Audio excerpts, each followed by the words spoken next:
keep touching on it, but student engagement. It's the most important thing we can do, because without that, the constituents aren't represented properly.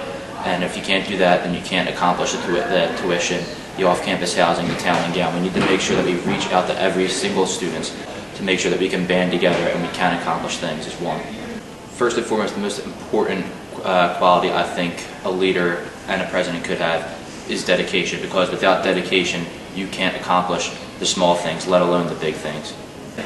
The one problem I see is that UPUA is yet to establish itself as the legitimate voice of the student body. And it's kind of hard for your student government to really represent their constituents when they really aren't even aware of what the UPUA does.